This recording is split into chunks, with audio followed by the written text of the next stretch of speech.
ചേട്ടാ ചേട്ടൻ എന്ത് കഴിക്കാനാ തോന്നുന്നത്? ഇപ്പൊ എന്ത് ചോദിച്ചാലും എന്നാൽ കഴിയുന്നതാണെങ്കിൽ ഞാൻ ചെയ്തുതരാം. എന്ത് കഴിക്കാനാ ചേട്ടൻ തോന്നുന്നു? പറഞ്ഞു ചേട്ടാ. ചിക്കൻ ചിക്കൻ മതി. ചിക്കൻ മതി. ഓക്കെ, കഴിക്കാം നമുക്ക്. ചേട്ടൻ കയറിക്കും. ചേട്ടൻ ഇറങ്ങാൻ പാടായിരിക്കും ഇതിനകത്ത്.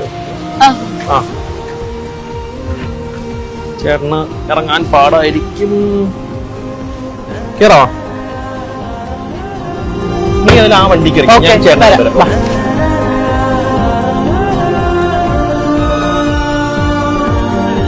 നമുക്ക് ഇറങ്ങാം.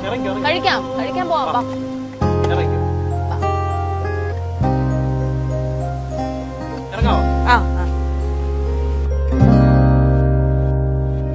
ചേട്ടന്റെ വീട് എവിടാ? അടുത്താണോ?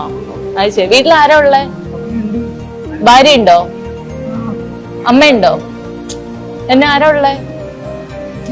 ചേച്ചി ഉണ്ടോ? അത് ശരി.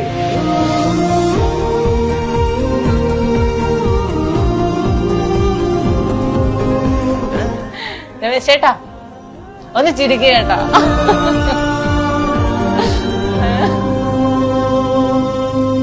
എന്ത് ചോദിച്ചാലും വരും. എന്നതാ? ചേട്ടന് ചിക്കൻ മതി. ചിക്കനിലൊക്കെ ഞാൻ നോക്കിട്ട് തരാം. എരിവുള്ളത് വേണോ എരിവില്ലാത്ത വേണോ? എരിവില്ലാത്ത മതിയാ? എരിവില്ലാത്ത മതി. ചോറ് വേണോ ചപ്പാത്തി? എന്താ വേണ്ടേ? ചോറ് വേണോ ചപ്പാത്തി വേണോ? ദോശ വേണോ? ചേട്ടൻ നാണാവുന്നു. ഇല്ല കുഴപ്പമൊന്നുമില്ല കേട്ടോ, ഞങ്ങളോട് പറയാട്ടോ. ഉള്ള കാര്യം പറയട്ടെ, ഞാനും ആദ്യമായിട്ട് ഈ സ്ഥലത്ത് വരുന്നത്. സത്യം പറയോ, നമ്മളൊക്കെ ഒരു കയ്യാ. നമ്മളൊന്ന് പൊളിക്കും. ഞാൻ തന്നെ നിന്ന് വിറക്കുന്നുണ്ടില്ലേ, നമ്മളൊന്ന് പൊളിക്കും. ചേട്ടൻ ഹാപ്പിയാണോ? സന്തോഷമുണ്ടോ? ഇന്ന് വീട്ടിൽ ചെല്ലുമ്പോ ചേച്ചിയോട് പറയോ ഈ വിശേഷമൊക്കെ? നമുക്ക് ഒരിക്കലും ചേച്ചിയായിട്ട് ഇങ്ങോട്ട് വരണം കേട്ടാ. ചേട്ടന് ഇപ്പം മനസ്സിലെന്താ ചിന്തിക്കുന്നെന്ന് പറയാമോ? ജ്യൂസ് വേണോ ഏട്ടാ? ജ്യൂസ് വേണോ? എന്താ ജ്യൂസാ വേണ്ടേ? ജ്യൂസ് വേണോ വേണ്ടയോ? വേണ്ട. ചേട്ടൻ ഒന്ന് റിലാക്സ് ആവട്ടെ. സത്യം.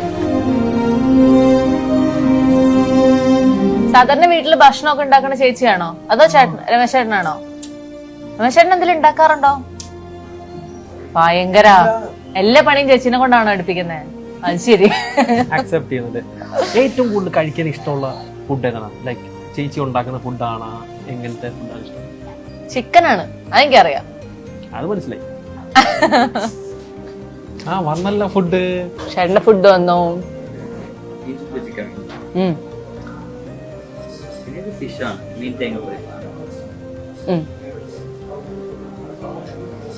ഇഷ്ടപ്പെടാൻ നോക്കണേ.